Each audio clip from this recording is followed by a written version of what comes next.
হয়ে গেছে একদম দুজনে চলে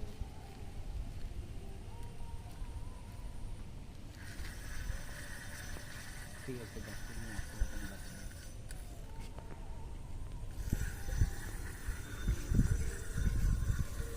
আমি ভয় এটা যদি ওই ফল হইতো হাত ব্যথা হইতো সেটা এইখানে কোমরে ধরতে পারছি তো ভাড়া আসছে তো ভাড়া আসছে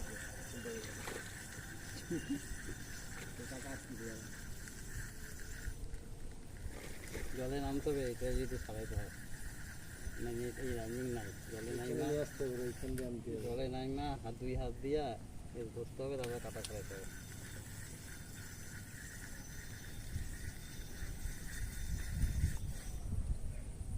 এইটাও তুললা দে কাদা বুদা দেবে